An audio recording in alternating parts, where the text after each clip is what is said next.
I'm Sharon Law with Thompson Engineering here in Chattanooga, Tennessee, and I would like to introduce Representative Chuck Fleischmann, who represents the 3rd District of Tennessee. He was elected in 2010. Fleischmann serves on the Appropriations Committee, which is vitally important to the residents of the 3rd District. Within the committee, he serves on 3 crucial subcommittees: Energy and Water Development and related agencies, Labor, Health and Human Services, Education and related agencies, and Homeland Security. Representative, thank you for joining us today. How's Brenda? Thank you so much. It's a pleasure to be with you all today. Brenda is doing very well. I'm in Washington today in my office. She is home in Ottawa, but I will tell her you all asked about it. How would you describe the current state of Congress and Washington in general? Well, right now, unfortunately, similar to when I came to Congress about 10 years ago, we're seeing a time where there is polarization, and I'll be specific about that. We've got largely the two-party system, people going to their respective corners, advocating for their respective districts, and really, in many ways, that's how it ought to be. I represent the districts of the desires of the majority of the people in my district.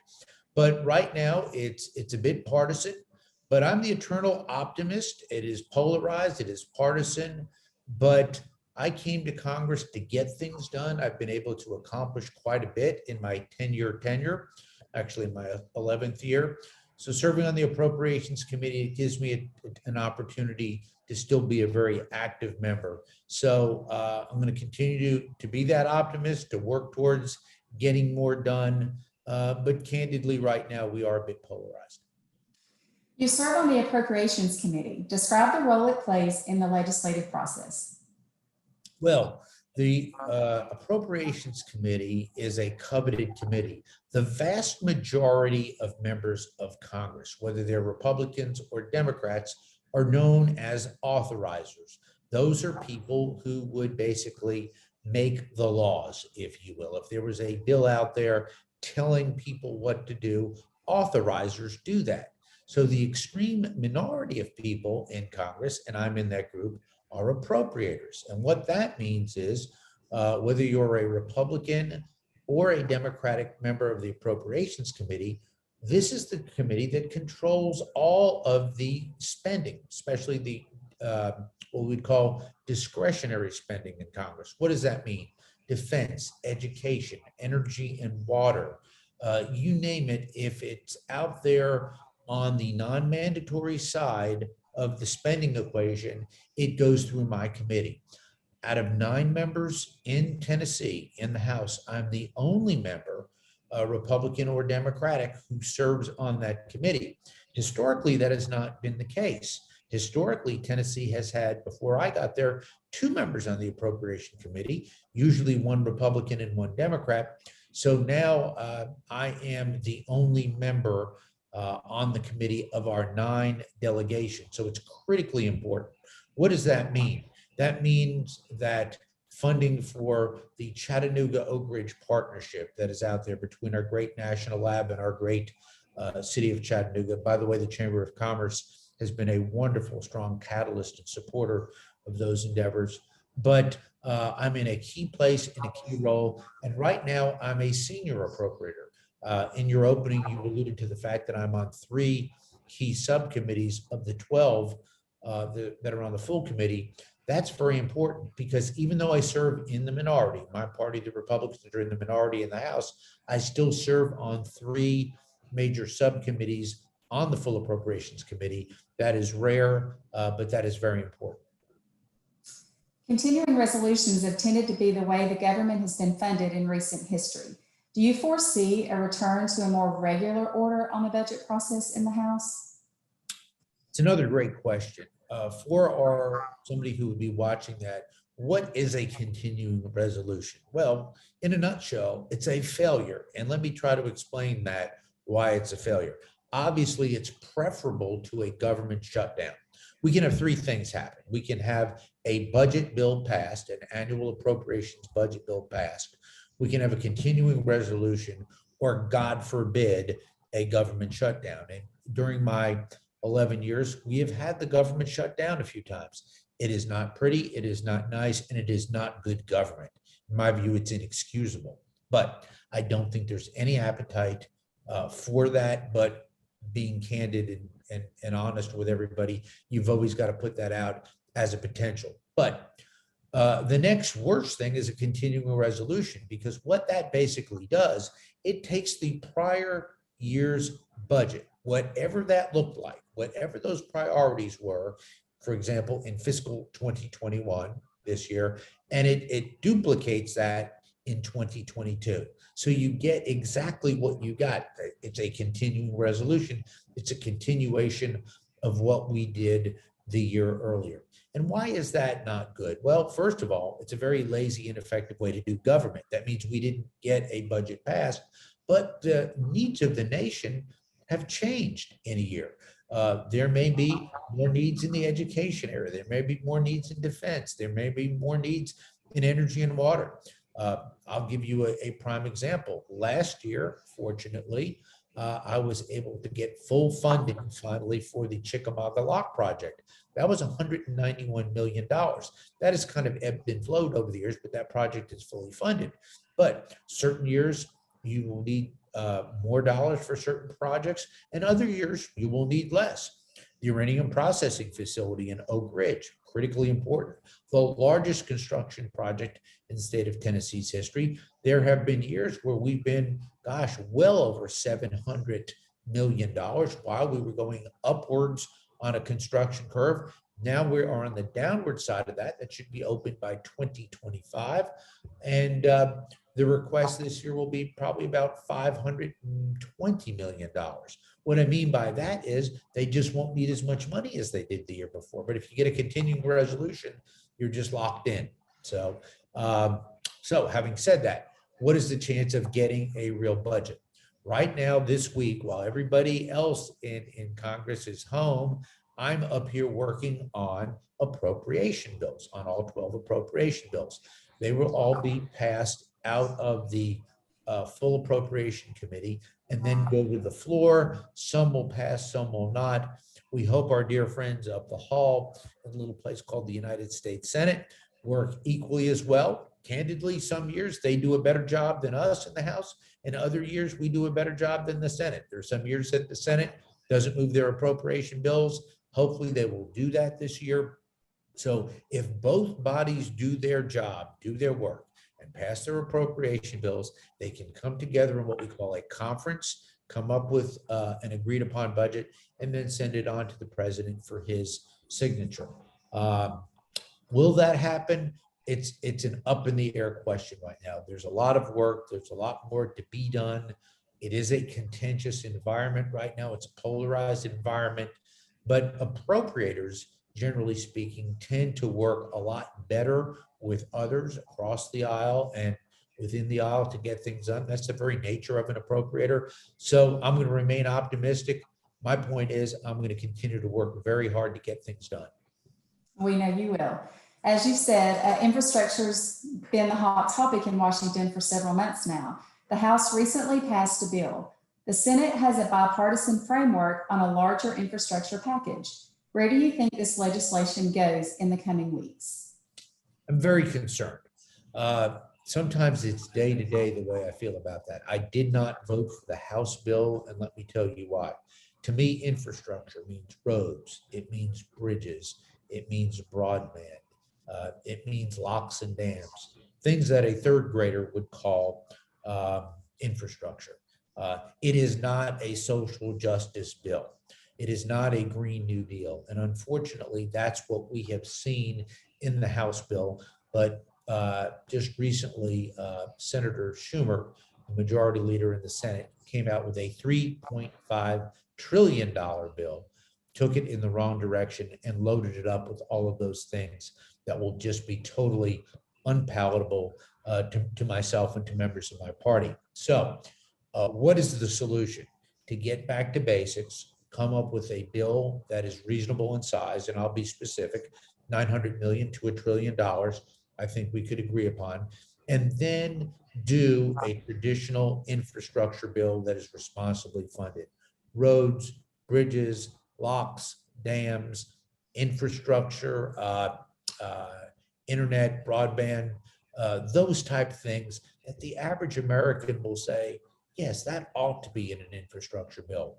So the jury is still out on that. We need an infrastructure bill in this country desperately. Other countries are investing billions in their infrastructure. The United States has got to do that in order to keep up. We've got the world's largest, strongest economy. I want to make sure that as we move our goods and services all over this country, we have a strong infrastructure to do that with. But in order to do that, we've got to get back, I think, to common sense definitions and avoid trying to put things in these type bills that just ought not be in an infrastructure bill. Well, thank you for that. Clean energy has long been discussed. What role do you see for the federal government, and how can we capitalize on renewable energy? Well, I have long supported clean energy. I am very blessed and privileged to have a little place up the road called the Oak Ridge National Laboratory, which has been a national leader. Let's face it, this is the largest and strongest national lab in the country. There are 17 national labs. It's almost indisputable that the Oak Ridge National Lab is the #1 science lab. So we are leading in all types of research. And since I've been in Congress, I've been immersed in that. So that could be anything as important as battery storage, which we've got to make gains. By the way, we've driven the cost down. We've driven the capacity up. We're not there yet. Nuclear energy. I'm a national leader. I work with Republicans and Democrats and lead in that area. I work with members of the House and Senate and lead in that area. So it's easy to do when you've got the great resources that we've got in that sphere. We're looking at designing and building microreactors, a whole new generation of new nuclear reactors that are safer, less expensive, easier to build, easier to license, and fit the market really for the rest of the world. But there are so many different things that we can do in the clean energy space. The other thing that I think I'm extremely pleased about is the Chattanooga Oak Ridge partnership. If I look back at what I've been able to accomplish, I think getting the Chickamauga Lock, obviously that's a rather parochial thing, fully funded, was very important. But the thing that I'm most proud of is the partnership that we have created with Chattanooga businesses, largely through the Electric Power Board, EPB, and the Oak Ridge National Lab. Secretary Moniz came to me years ago and he said, we want to get a great national lab off of its parochial reservation. They do a good job, and into a city.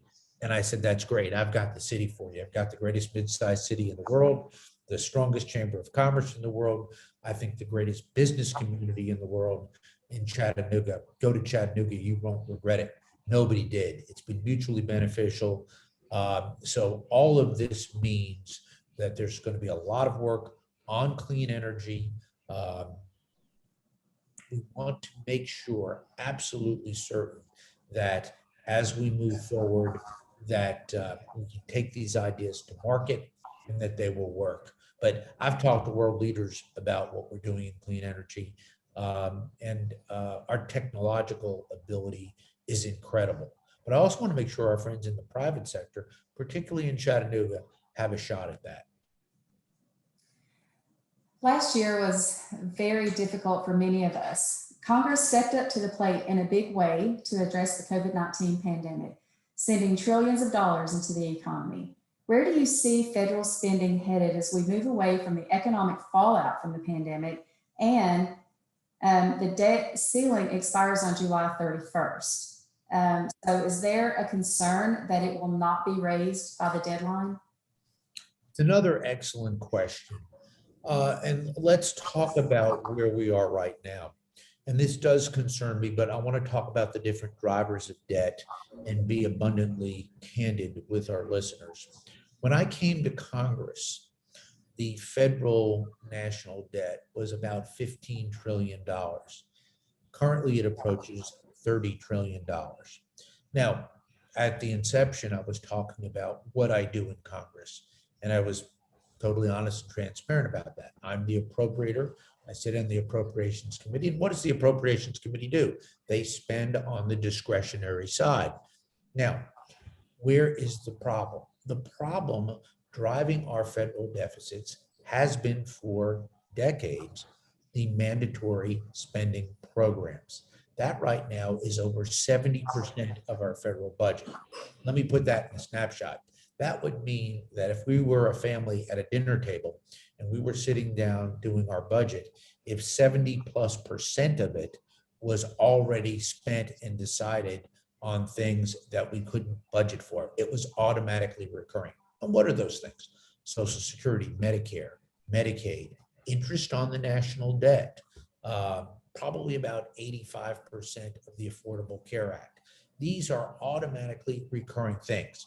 Now, what did affect us? COVID. You talked about COVID. We had a situation, candidly, where the federal government during the COVID situation passed stimulus bills, and these were in the trillions of dollars. These were largely done with borrowed money. So that added to the national debt. So where do I see the federal government going? At some point in time, we're going to have to sit down and have a fiscal reckoning, have a candid conversation with the American people to sit down and talk about it. We cannot tax our way out of it. It's a spending problem. And if these are figures we're looking at that are not Republican figures and not Democratic figures. And I found that when I'm having conversations with my constituents, it's best to be candid and non-political. There are times to be political on either side of that. I understand that. But when you're representing your clients, be honest. We've got to have a national discussion on fiscal responsibility. It's inevitable because we cannot continue to have this go on. Now, to answer your specific question about the debt ceiling, when the debt ceiling comes up, it will be raised. Why will it be raised? Because this is money that is already spent. So it'd be a situation that if somebody went out and spent money or borrowed money, which they did, the federal government did, they are certainly not going to put the federal government into a default position on debt. It would have catastrophic effects globally in our markets and the like.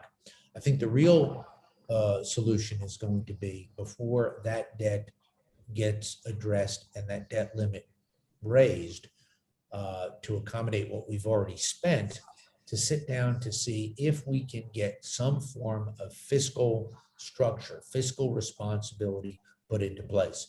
An easy answer, obviously, would be a balanced budget amendment to the federal Constitution.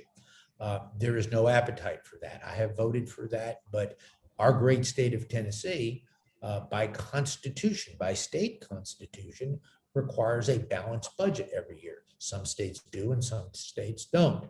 But I've long advocated for that type of fiscal restraint at the national level. But right now, there's no appetite. And candidly, during the last three major presidential races, the last three, whether they were Republicans or Democrats running for office, there has been no talk about dealing with our nation's national debt.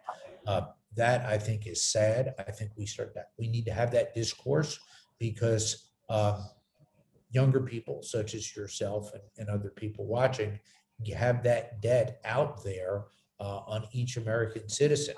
What does that mean? That will affect ultimately the quality of their life. So our children and grandchildren are going to be burdened with the dollars that we spend and or borrow today. Well, thank you for the younger people comment. We're now best friends. And we certainly appreciate your commitment to the chamber and our business community. So what can we do to better support you in your work in Congress? It's an excellent question. I have long been a supporter and member of the Chattanooga Area Chamber of Commerce. When I was a young lawyer, came to Chattanooga in 1986, I joined the Chattanooga Area Chamber of Commerce. When I opened up my own law firm on June 1st of 1987, until the day I closed it on December 31st, 2010, before I took this job, I was a strong, vibrant member. I was an active member. And I was so glad to see our Chamber of Commerce do what I think Chamber of Commerces need to do, support businesses. And as long as the Chattanooga Chamber of Commerce is out there working to help Chattanooga entrepreneurs start businesses, maintain businesses, grow businesses, attract businesses, you'll be on the right track. I think business, commerce, trade is the way to go. We've seen Chattanooga become a Renaissance city. Chattanooga in 1986 versus 2021 is a completely different city. I think working to make sure that commerce is vibrant. That's what you can do to help me. What I can do to help you is keep taxes and regulations low, make sure that we do things to keep credit flowing to businesses. I'm a pro-business person, lock, stock, and barrel. I think when businesses do well, everybody does well, top to bottom. How do you balance your time between the 11 districts you serve and DC? Great question. I don't. I go 24/7. I wake up at night worrying about my district, my constituents, caring about them, loving them. I just had a meeting with our great friends at the Tennessee Farm Bureau, just came into my office. I love to meet with my constituents. I love to get into their issues. But when I practice law 7 days a week. When I practice Congress, I do it 7 days a week. It's very difficult to balance. To be candid, there is none. There are days that we get involved in things and you work on it, you give it everything you've got, you hope for success.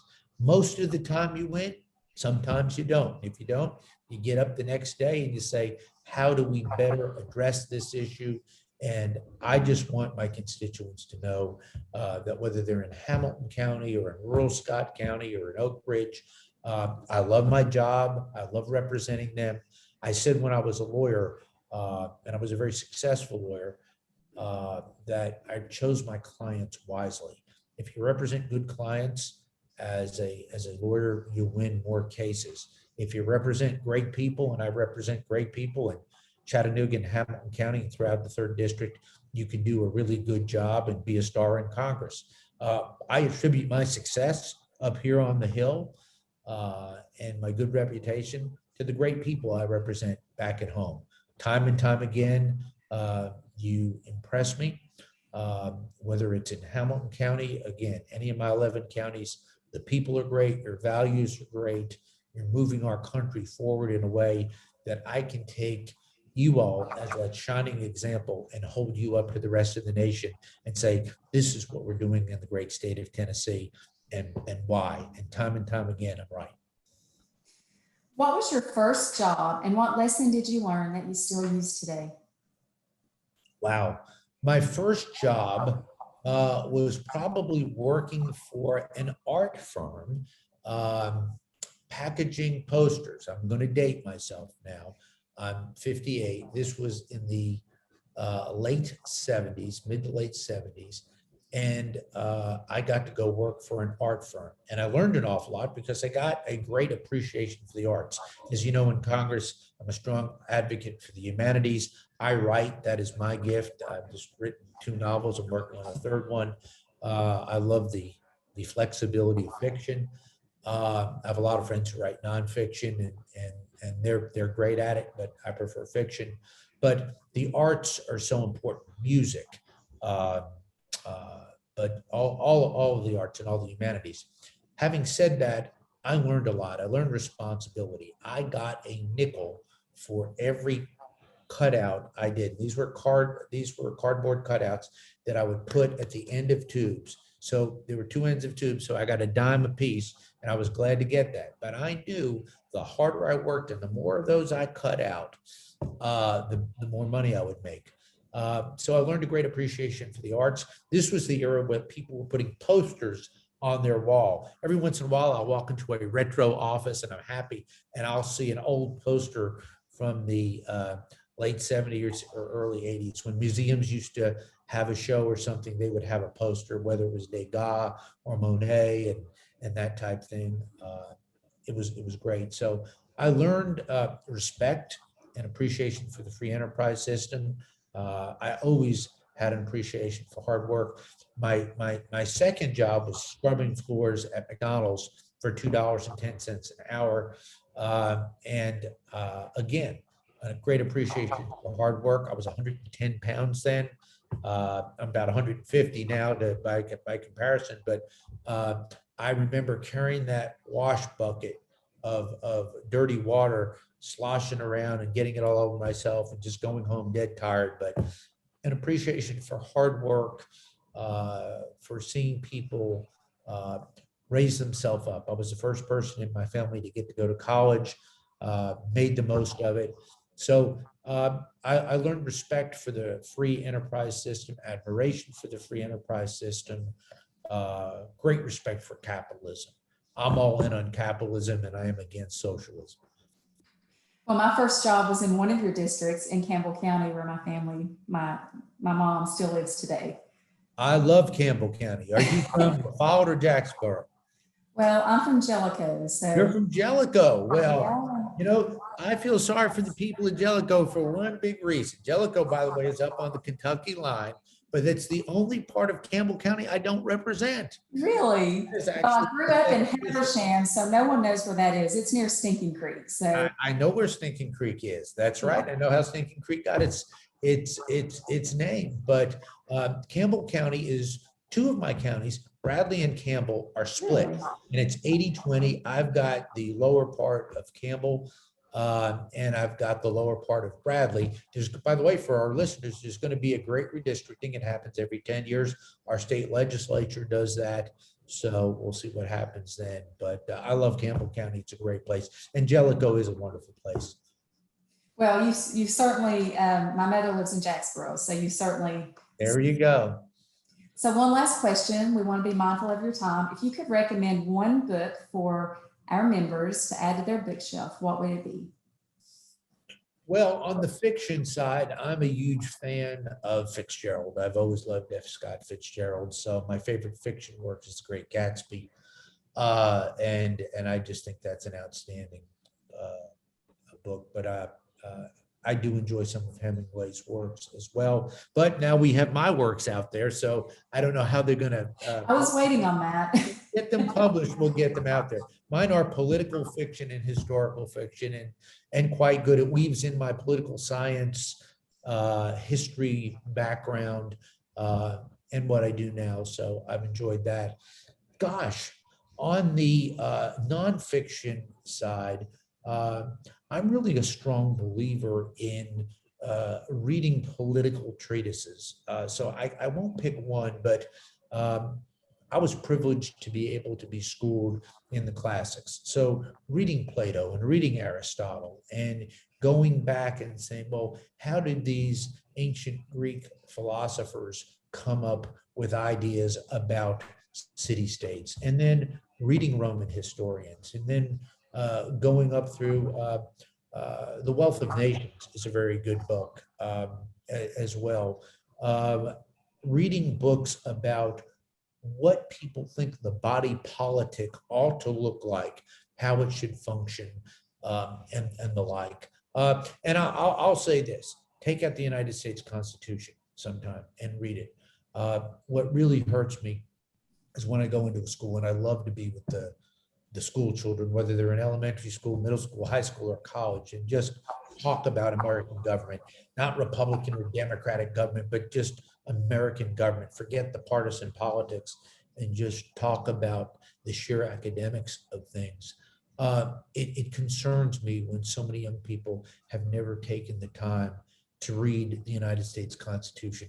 It's an easy read, and you can actually read the Constitution with the original Bill of Rights and then all of the amendments, some of which have been repealed, like prohibition and things like that. Just going through and reading that and weaving that in to the entire document.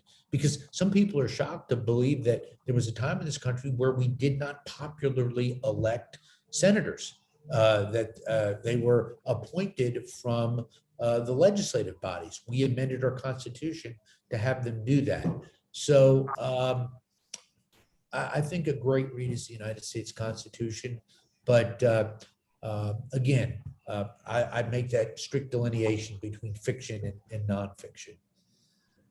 Well, we appreciate your time today. Thank you so much for serving all of your 11 districts, and we look forward to chatting with you again really soon. Well, thank you. It's been a pleasure to be with you. I'm a strong supporter of the Chamber of Commerce, and wherever your listeners fall politically, I still do love my job. I love representing my 700,000+ constituents in East Tennessee. And anytime you want to give us a call, please do. I'm always here to listen, to learn, and continue to do a good job for you all. Thank you. Thank you.